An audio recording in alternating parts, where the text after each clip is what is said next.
இந்த screw driver செட்டை மதுரை ஞாயிற்றுக்கிழமை சந்தையில் வாங்கினேன். இது எதுக்கு தான் வாங்கணும்னு ரொம்ப வருத்தப்பட்டுக்கிட்டேன். 50 ரூபா கிட்டத்தட்ட வேஸ்ட்டு. 50 ரூபா கொடுத்தாங்க. அவங்க 100 ரூபா சொன்னாங்க. பேரம் பேசி 50 ரூபாய்க்கு வாங்கினேன். ஹேண்டில் இல்லை, க்ரிப் இல்லை.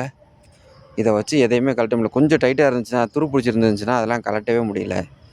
ரொம்ப கஷ்டமாக இருக்குது. வெறுத்து போயிட்டு ஃபஸ்ட்டு நான் வாங்கினது இந்த ஸ்க்ரூ டிரைவர் செட்டு தான். எலக்ட்ரானிக்ஸ் கற்றுக்கலாம் அப்படின்னு ஆசைப்பட்டு வாங்கினேன்.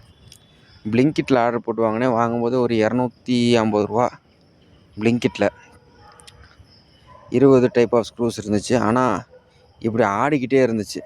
பில்டு குவாலிட்டி நல்லா இருக்குது. அலுமினியம் பாடி நல்லா ஒர்க் பண்ணிருக்கான். ஆனால் அப்படி ஆடிக்கிட்டே இருக்கிறது எனக்கு பர்சனலாக பிடிக்கவே இல்லை.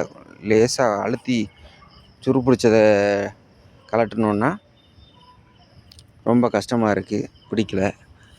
அப்புறம் ஒரு நாள் இப்படி தான் இன்னொரு ஞாயிற்றுக்கிழமை சந்தைக்கோ எதுக்கோ ஒரு இடத்துக்கு போயிட்டு இருந்தேன்.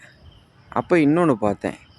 அது எதுன்னு கேட்டிங்கன்னா, இந்த பச்சை கலர் ஹேண்டில் வச்சு அடிக்கடி என்னோடய பழைய வீடியோஸ்லாம் பார்த்துருப்பீங்க. இவர் தான் அவர்.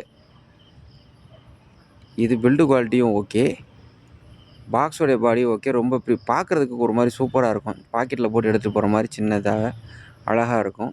ஆனால் ஸ்க்ரூ டிரைவரில் இந்த எக்ஸ்டெண்டர் இருக்குல்ல, அது பொசுக்குன்னு உள்ளே போயிடும். கொஞ்சம் ஓங்கி அழுத்தினா சடக் அப்படின்னு உள்ளே போயிடும்.